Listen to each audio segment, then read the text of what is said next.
네, 1월 한 달 동안은 예수님의 12제자를 부르신 이야기로 설교하고 있습니다. 오늘은 안드레를 부르신 예수님에 대한 이야기인데요.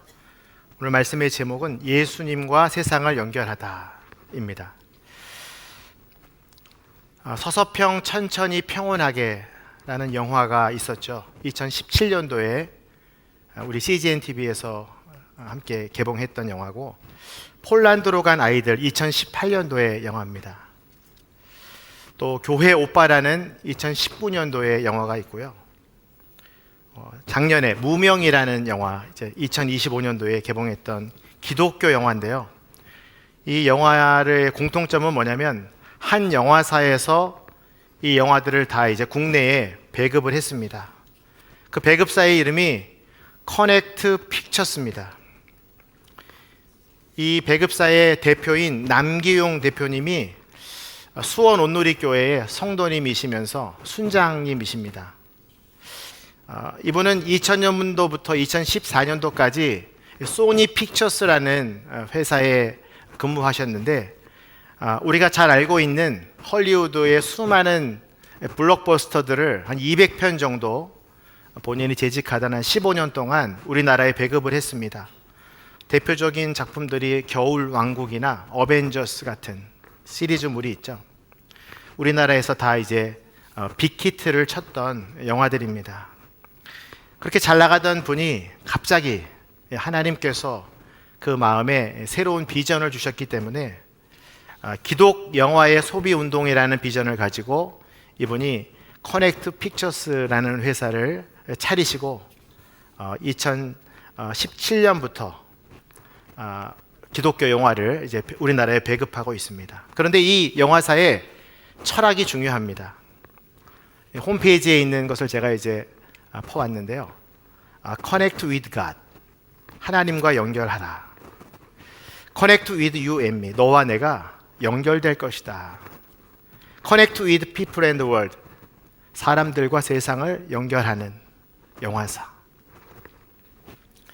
그러니까 내가 너와 영화로 연결이 되고, 또 우리와 세상이 연결이 되고, 그리고 그 모든 것이 하나님과 연결이 되기를 원하는 비전을 가지고 이 영화사를 설립했고, 기독교 영화를 계속해서 배급하고 있습니다.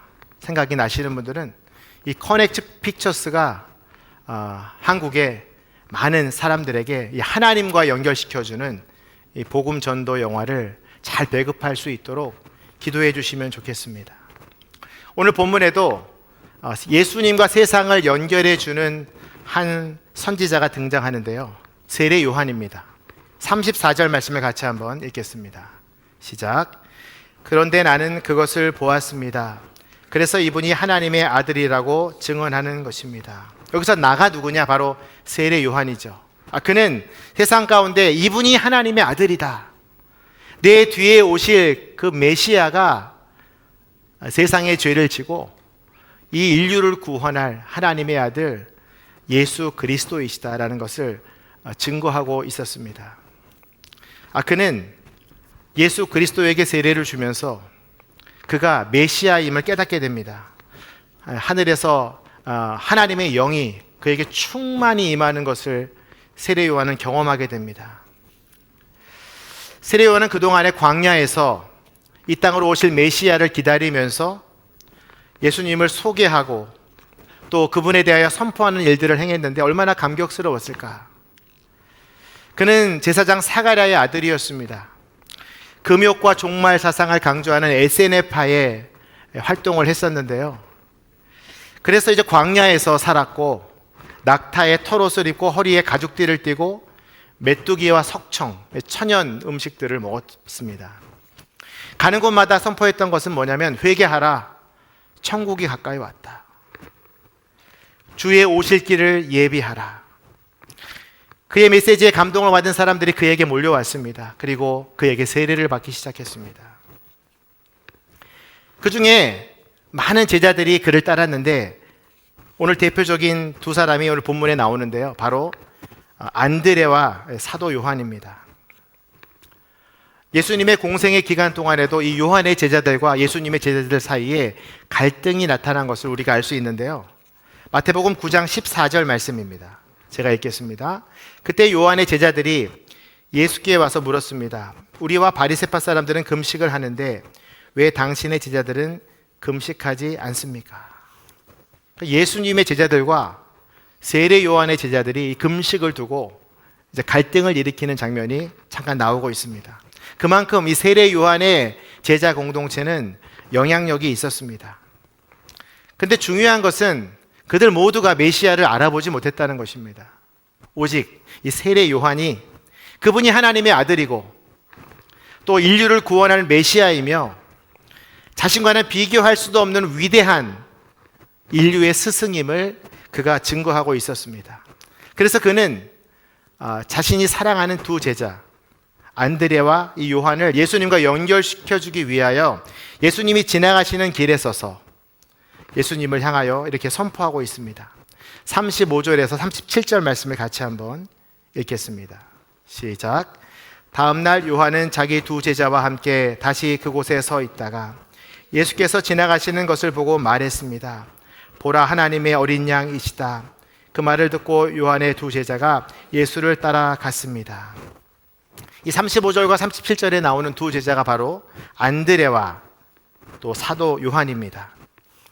사도 요한의 이름은 드러나 있지 않지만 이 장면들을 생생하게 마치 자기가 본 것처럼 설명하는 것을 보면 분명히 이 두 제자 중에 한 사람은 뒤에 40절에서는 이제 안드레라고 소개를 하고요.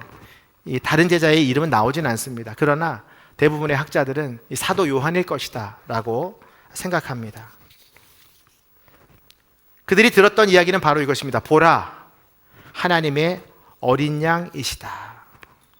자신이 따르고 존경했던 세례 요한 선생님이 한 남자를 향하여 선포했던 이 메시지는 그들에게는 어떻게 들렸을까? 아마도 이렇게 세례 요한은 들리기를 원했을 것입니다. 예수 그리스도만이 세상의 죄를 짊어질 수 있는 어린 양이시고 그분만이 인류의 모든 죄악을 용서해 주시고 대속해 주실 수 있는 구원을 담당해 주실 수 있는 우리의 위대한 스승이다. 여기서 어린 양이라고 말하는 것은 유월절 어린 양을 의미합니다. 세례 요한의 이 선포를 통해서 지나가는 그 남자는 자기 백성을 저희 죄에서 구원할 예수 그리스도, 메시아, 구원자임이 이 두 제자에게 선명하게 들렸던 것입니다. 제사장이 제단에서 잡는 양들은 인간의 피를 그 순간에만 대속할 수 있지만 이 예수 그리스도의 피는 우리가 지었던 모든 죄악들, 앞으로 질 죄악들까지 모두 단번에 용서할 수 있는 능력 있는 그 메시아가 지금 너희 앞에 지나가고 있다라고 세례 요한이 소개하고 있는 것이죠. 히브리서 10장 11절에서 12절 말씀인데요. 모든 제사장은 날마다 서서 섬기며 반복해 똑같은 제사를 드립니다. 그러나 그것들은 결코 죄를 제거할 수 없습니다. 그러나 그리스도께서는 죄에 대해 단번에 영원한 제사를 드리시고 하나님 오른편에 앉으셨습니다. 그러니까 세례 요한이 선포했던 보라, 하나님의 어린 양이로다. 이 메시지는 이 두 제자에게 엄청난 충격으로 다가온 것입니다. 그리고 성령님께서는 그들의 마음 가운데 이런 마음을 주셨을 것입니다. 이제 세례 요한보다 더 위대한 선생님이 너희 앞에 지나가신다. 너희들은 빨리 그 하나님의 아들이신 예수 그리스도를 따라가라. 저는 이것이 우리 사역자들의 마음이 되어야 된다고 생각합니다. 세례 요한은 자신에게 몰려오는 사람들을 누구에게 연결합니까? 오직 예수 그리스도에게 연결하고 있는 것이죠. 많은 사람들이 자신이 리더가 되면은 이 팔로워들이 다 자기에게 모이기를 원합니다. 내가 순장이 되고 다락방장이 되고 MC가 되면은 내 밑으로 많은 청년들이 줄을 서기를 바랍니다. 그래서 자기가 일을 할 때 힘을 얻고 좀 뭔가 영향력을 행사하기를 원하잖아요. 근데 세례 요한은 달랐어요. 자기에게 있던 제자들마저도 예수님께 연결해 주는, 오직 예수님을 위해서 자기가 존재하는 것 같은 그런 믿음을 지금 선포하고 있는 것이죠. 그리고 나서 이 제자들은 예수님을 선택하게 되고 따라가게 됩니다. 두 제자에게 예수님께 이제 물어보는 장면이 38절에 나오는데요. 우리 38절 말씀을 같이 한번 읽겠습니다. 시작. 예수께서 뒤를 돌아 그들이 따라오는 것을 보고 물으셨습니다. 무엇을 원하느냐? 그들이 말했습니다. 랍비여, 어디에 머물고 계십니까? 랍비는 선생이라는 뜻입니다. 예수님이 그 두 제자의 마음을 다 아시고 너희들은 무엇을 원하느냐? 그런데 이 질문은 예수님께서 병자들을 고치실 때마다 사용했던 아주 관용적인 질문입니다. 마가복음 10장에 보면 소경 바디메오를 만나신 예수님께서 내가 내게 무엇 해주기를 원하느냐? 라고 물어보십니다. 그러자 바디메오는 이렇게 대답합니다. 선생님, 제가 보기를 원합니다. 이 바디메오는 자신의 눈을 이 예수님께서 띄워주실 것이라는 확실한 믿음을 가지고 고백하는 것이죠. 그러자 예수님이 그에게 명령하시죠. 가거라, 너의 믿음이 너를 구원했다. 그리고 바디메오가 즉시 눈을 뜨게 됩니다.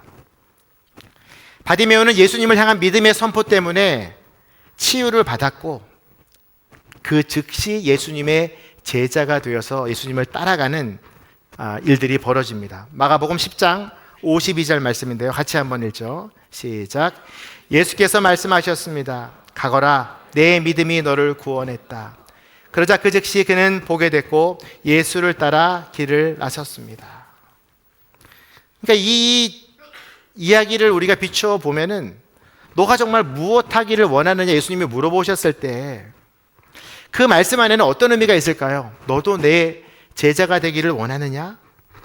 라고 할 수 있잖아요. 근데 두 제자가 엉뚱한 대답을 합니다. 예수님, 랍비여, 어디에 머물고 계십니까?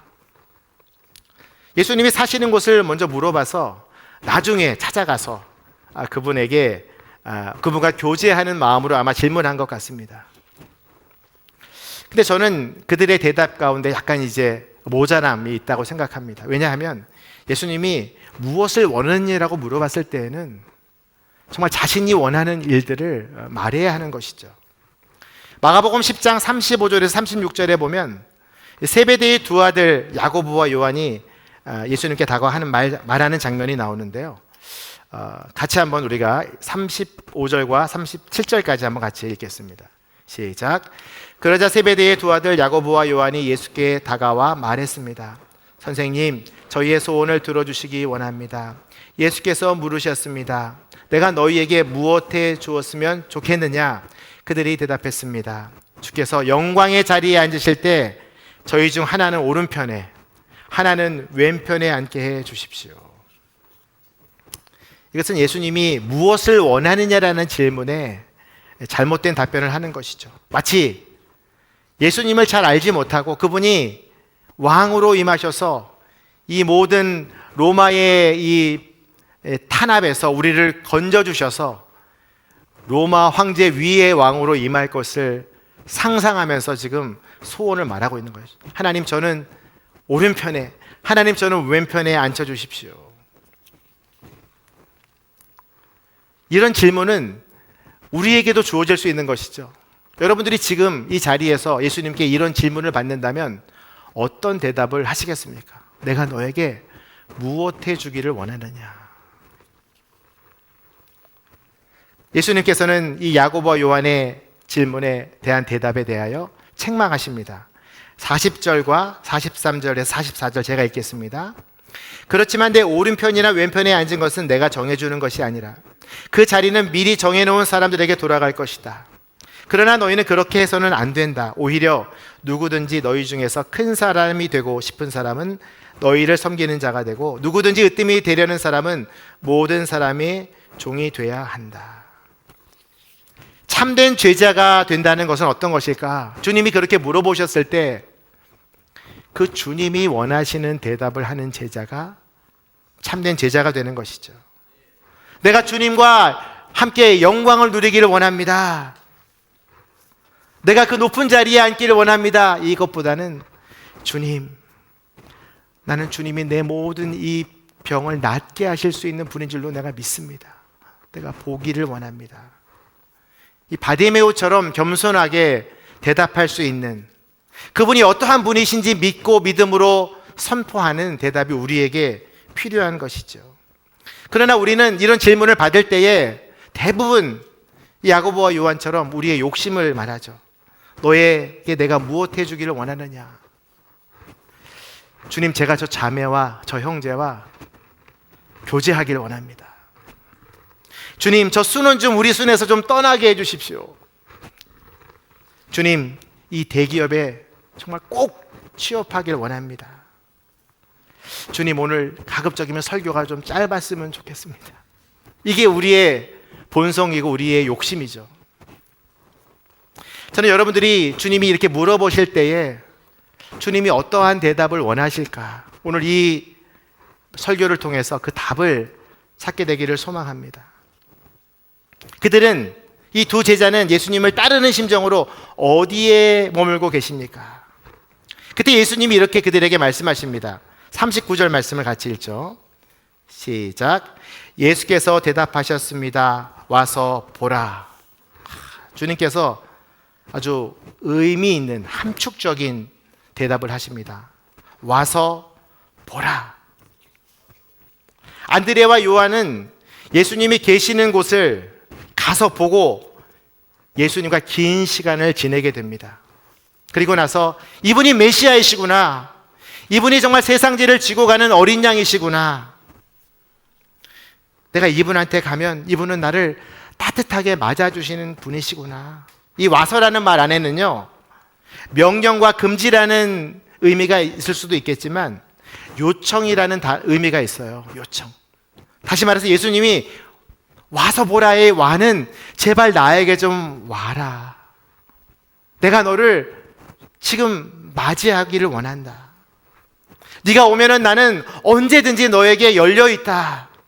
사랑하는 나의 드림 플러스 청년들아, 와서 나를 좀 보라. 저는 이 말씀을 묵상하면서 이 찬양의 생각이 났습니다. 지금 곧 오라. 내가 너를 환영하고 있다. 찬송가 528장인데요. 제가 한번 부르겠습니다.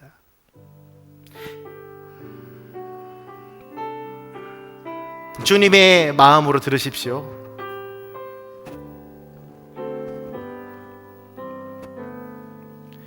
예수가 우리를 부르는 소리, 그 음성 부드러워.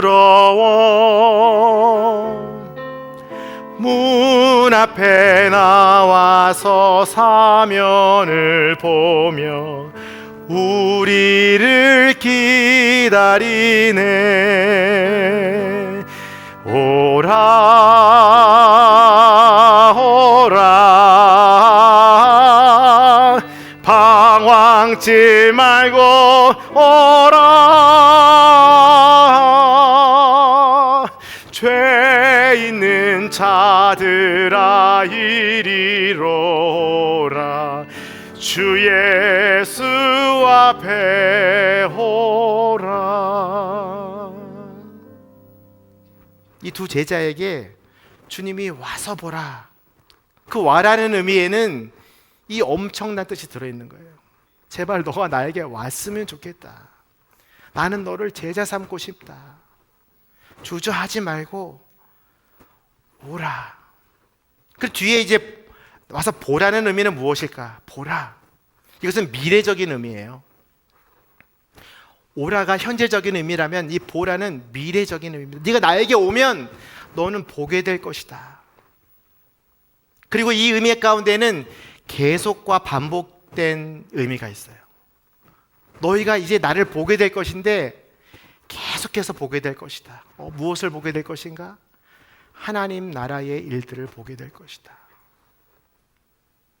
내가 사람을 살리고 치료하고 회복시키고 이들을 구원하고 이들을 위해 십자가를 지고 이들을 위해 내가 다시 부활하고 승천하는 것을 너희는 보게 될 것이다. 이 보라는 의미 안에 또 한 가지가 의미가 뭐냐면 경험하다, 깨닫다라는 의미가 있습니다. 너는 나를 보면서 깨닫게 될 것이다. 내가 왜 세상의 어린 양이고, 내가 너희를 얼마나 사랑하는 주님이고, 내가 너희를 기다리고 있는, 마치 집 나간 아버지를 기다리는 그런 심정으로 너희를 사랑하는 아버지임을 너는 깨닫게 될 것이다. 그러니까 제발 나에게 와서 나를 경험하고 나를 깨닫고 나를 누려라 라고 주님께서 말씀하고 계시는 것입니다. 저는 우리 청년들에게 오늘 이 말씀 가운데 와보라, 이 말씀이 여러분의 심령 가운데 충만히 새겨지기를 축원합니다. 그래야 우리가 주님 앞에 나아갈 수가 있어요. 그래야 우리가 주님을 경험할 수가 있고 그분과 깊이 만날 수가 있습니다. 주님이 이 두 제자를 부르시는 것처럼 지금 여러분들을 부르고 계십니다. 그리고 여러분과 함께 거하시고 여러분과 함께 동행하시며 당신이 어떠한 분인지를 계속해서 알려주시길 원하시는 분이시죠. 39절 하반절의 말씀을 같이 한번 읽겠습니다. 시작. 그래서 두 제자는 가서 그분이 계시는 곳을 보고 그날 그분과 함께 지냈습니다. 때는 오후 4시쯤이었습니다. 아마 긴 시간을 보낸 것 같습니다. 오전에 갔다면은 거의 반나절을 같이 있었던 거죠. 근데 이들이 물었던 질문은 무엇입니까? 예수님 어디에 사십니까? 예수님이 어디에 사는 것이 중요한 것이 아니고 이들이 예수님과 함께 그 시간을 지냈다라는 것이 중요한 거예요. 그리고 뒤에 보면 때는 오후 4시였다라고 되어 있습니다. 이것을 왜 표기했을까? 사도 요한은 이것이 내가 예수님과 함께 지냈던 이 시간이 역사적인 사실이고 또 이 시간이 내 인생 가운데 전환점이 되었기 때문에 그 시간을 정확하게 표기하길 원했던 거예요. 저는 이것을 묵상하면서 2000년 전에 두 제자가 예수님과 함께 지냈던 그 시간 오후 4시가 2000년 후에 지금 우리 4시에 모였잖아요. 이게 우리의 4시가 되기를 주님의 이름으로 축원합니다. 예수님은 오늘 여러분과 함께 여기서 머물기를 원하시고 시간을 보내시길 원하셔서 여러분 옆에 앉으셔서 하나님 나라에 대하여 올바른 제자가 무엇인지, 내가 너에게 무엇 해주기를 원하느냐라고 물어볼 때 어떠한 대답을 듣기를 원하시는지, 아마 여러분들과 함께 지금 이 자리에서 이 두 제자와 시간을 보내시는 것처럼 함께 계시는 줄로 저는 믿습니다. 안드레는 예수님과 깊은 교제 후에 그분이 정말 메시아이시고 인류를 구원하실 분이시며 우리를 따뜻하게 맞이하시는 길과 진리요 생명 되시는 주님임을 깨닫게 된 것입니다. 그리고 나서 그가 무엇을 했는가? 바로 형 베드로에게 달려갑니다. 41절을 같이 한번 읽죠. 시작. 안드레는 가장 먼저 자기 형 시몬을 찾아가 말했습니다. 우리가 메시아를 만났다. 메시아는 그리스도라는 뜻입니다. 안드레가 형 베드로에게 가서 우리가 메시아를 만났어 형. 이 말 안에는 어떤 의미가 있을까요? 3가지 정도가 있다고 생각하는데, 첫 번째는 이 안드레의 우리가 메시아를 만났다는 선포는 개인적으로 복음을 자발적으로 증거한 최초의 전도자가 된 거예요. 안드레는, 여러분이 전도 폭발 훈련을 받으신 분이 혹시 계십니까? 그럼 막 실습하러 나가잖아요. 그러니까 이 안드레는 전도 폭발 훈련의 첫 실습자예요. 예수님과 이야기 나누고 바로 형에게 달려가서 우리가 예수님을 만났어. 두 번째 의미는 무엇일까요? 그리스도가 메시아임을 알게 되는 그 기쁨이 혼자만 알고는 견딜 수 없는, 전할 수밖에 없는, 내가 사랑하는 사람에게 이것을 꼭 전해주고 싶은 마음이 들게 한다는 것입니다. 그래서 자기가 예수님과 연결된 것처럼 그 형 베드로가 예수님과 연결되기를 원했다는 것입니다. 믿음이란 무엇인가? 우리 종교개혁자 칼빈은 이렇게 이야기합니다. 이것이 믿음의 본질인데 믿음은 빛을 끄지 않고 사방으로 발산하는 것이다. 여러분들이 오늘 제 이야기를 듣고 너무나 감격적이어서 여러분이 사랑하는 가족과 친구에게 꼭 전하기를 바랍니다. 친구야, 내가 어제 주일 예배에서 메시아를 만났어. 그들에게 교회로 오란 얘기 하지 마시고 여러분이 만난 예수님을, 그 기쁨을 말할 수 있게 되기를 저는 소망합니다. 흥분한 상태로 이 안드레는 아마 형에게 그 이야기를 했을 것입니다. 가장 효과적인 전도 방법은 무엇인가? 이 본문이 알려주고 있습니다. 그것은 내가 만난 예수님을 말해주는 거예요. 내가 경험한 예수님을 선포하는 거예요. 야, 너 우리 교회 좀 같이 가자. 난 네가 정말 예수님을 믿으면 좋겠어. 이것도 좋은 방법일 수 있겠지만 가장 효과적인 것은 내가 경험하고 내가 만난 그 예수님을 아주 흥분하면서 감격적으로 선포하는 거예요. 제가 이제 부천 온누리교회에 와가지고 가장 이제 감동받은 몇 가지의 일들이 있는데, 한 가지가 뭐냐면 저희가 화요일날 교육자 회의를 마치면은 교육자들 전체가 점심을 이제 밖에 나가서 먹게 되는데요. 우리 정재욱 담당 목사님이 항상 가기 전에 이 맛집에 대한 소개를 하십니다. 본인이 가본 중국집 중에 최고는, 죄송합니다, 상호를 말해서 만리장성이다, 뭐 이렇게 얘기를 하는 거예요. 그럼 가기 전부터 우리는 막 그게 어떤 집인데 그렇게 말씀하실까? 가서 진짜 먹어보면은 이거는 정말 그게 진리가 되는 거예요. 야, 정말 이렇게 맛있을 수 있구나. 짜장과 이 해물이, 범벅이 이게 이렇게 들릴 수 있구나. 그리고 나도 모르게 가는 곳마다 중국집은 만리장성. 시킨 것도 아니에요. 근데 제가 먹어보니까 너무 맛있는 거야. 그리고 이제 식사를 했으니까 어디로 가겠습니까? 또 정재욱 담임 목사님이 우리 이 동네에서 가장 맛있는 커피집을 제가 소개하겠다고. 필리그릴이라는 곳이 있어요. 중동 근처에. 그럼 거기 가서 또 이제 뭐 가기 전에 한참을 얘기합니다. 거기가 커피를 뭐 원두를 수입해서 직접 만들고 뭐 볶고 그렇기 때문에 맛있을 수밖에 없다. 얼마나 맛있을까 커피가. 직접 가서 제가 먹어보니까 정말 맛있더라고요. 그래서 제가 손님이 오면은 제가 어디로 가겠어요? 그냥 필리그리로 갑니다. 그리고 똑같이 얘기해요. 정재영 목사님이 저한테 얘기해 줬던 대로 이게 왜 맛있는지. 시킨 것도 아닌데. 우리가 메시아를 만났다, 이 한마디는요, 안드레가 경험한 그 시간 동안 그가 느꼈던 예수 그리스도, 그분이 어떤 분인가 말할 수밖에 없는, 마치 우리가 맛집을 소개하듯이, 커피집을 소개하듯이 말할 수밖에 없는, 그것을 들은 친구는 어떤 생각이 들까요? 아마 베드로가 이 안드레 얘기를 듣고 얘가 정말 도대체 누굴 만났길래 이렇게 요란하게 나에게 말하는 걸까? 조금은 만나고 싶은 생각이 들지 않겠습니까? 그래?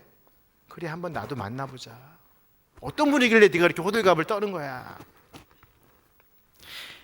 이 안드레의 선포와 고백은 이 베드로와 예수님을 연결해주는 놀라운 매개체가 되는 것입니다. 안드레가 만난 메시아는 과연 누구일까요? 이 메시아라는 뜻은 기름 부음 받은 사람이라는 뜻입니다. 다시 말해서 하나님의 모든 권한을 대신 집행할 수 있는 이 왕의 권한을 물려받은 사람. 시편 2편 2절에 보면 이 말씀이 있습니다. 세상의 왕들이 자기를 내세우고 통치자들이 모여 여호와와 그 기름 부음 받은 이를 거스르며. 이 기름 부음 받은 이가 바로 하나님의 모든 왕권을 부여받은 메시아를 뜻하는 거예요. 근데 메시아가 헬라어로는 크리스토스예요. 그리스도. 형, 내가 메시아를 만났어. 기름 부음 받은 하나님의 아들, 이 땅을 구원할 그분을 내가 형 만났고 그분과 길게 얘기했는데 그게 오후 4시였어. 이 얘기를 듣자마자 시몬 베드로는 예수님에게 나아갈 수밖에 없었을 것입니다. 42절 말씀 같이 읽죠. 시작. 그리고 그는 시몬을 예수께 데려왔습니다. 예수께서 시몬을 보고 말씀하셨습니다. 너는 요한의 아들 시몬이구나. 이제 너는 게바라고 불릴 것이다. 게바는 베드로라는 뜻입니다. 여기서 중요한 단어가 바로 데려왔다라는 것입니다. 안드레가 형을 데려왔다. 복음을 전하는 것도 굉장히 중요한 일인데 데려오는 것도 굉장히 중요한 일이에요. 이 세상에서 가장 위대한 가이드, 연결자는 누구일까? 바로 내가 만난 그 예수님 앞에 내 사랑하는 친구와 가족들과 동료들을 데려오는 가이드가 되는 거예요. 여러분들이 이미 했잖아요. 지난 12월 달 성탄 전도 축제 때 60명을 여러분들이 데려왔잖아요. 그리고 저희가 그때 후속 이벤트로 3번 연속 나오면 선물 준다고 했잖아요. 여러분은 잘 모르시겠지만 4분이 선물을 받았습니다. 어떻게 해요? 여러분이 데려왔기 때문에. 여러분이 그 메시아를 만난 감격으로 그들을 초대했기 때문에. 오늘 베드로는 예수님을 만나고 이름이 바뀝니다. 게바라고 불릴 것이다. 이 게바는 반석이라는 뜻입니다. 헬라어로는 페트로스라고 하는데요, 우리 성경에는 베드로라고 써 있죠. 시몬은 베드로라는 새 이름을 받으면서 그의 인생이 변화되게 됩니다. 여러분, 이름이 바뀐다는 것은 새로운 관계가 시작되는 거예요. 아브라함이 되면서 열국의 아비가 됐잖아요. 야곱이 이스라엘이 되면서 하나님의 다스림을 받는 자가 됐잖아요. 베드로는 지금 시몬에서 게바로, 반석으로 이름이 바뀌어진 것입니다. 무식한 어부이고 다혈질이고 성미도 급하고, 이 시몬이 예수님을 만나서 그 연결되어서 어떻게 변화됩니까? 초대교회의 반석이 됩니다. 내가 너 이름 위에 교회를 세울 것이다. 그러니까 초대교부의 아버지가 된 거죠. 그가 한번 설교를 하면은 3,000명이 회개하고 돌아오는 위대한 설교자가 된 거예요.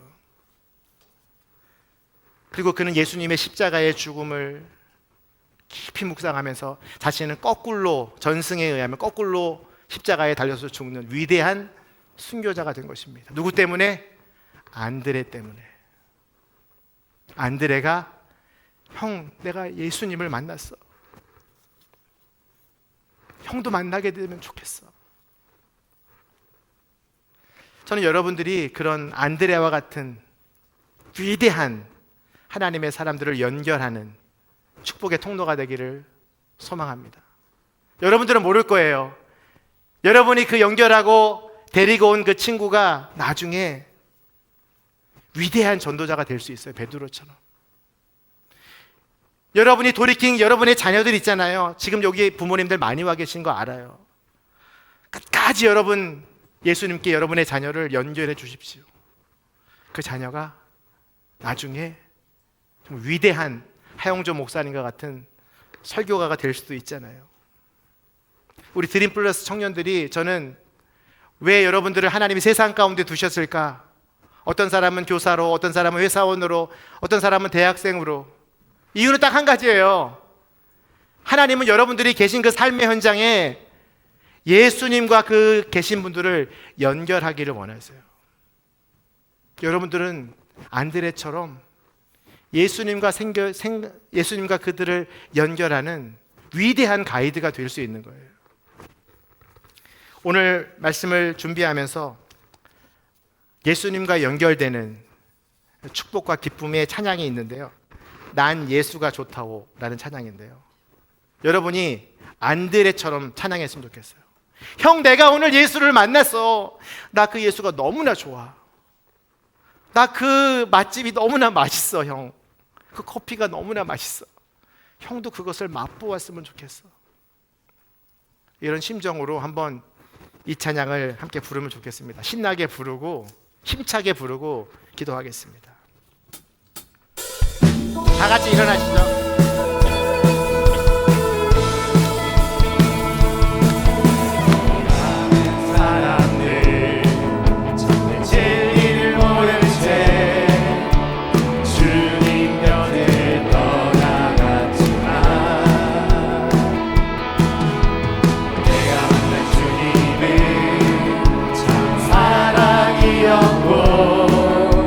진리였고 소망이었소.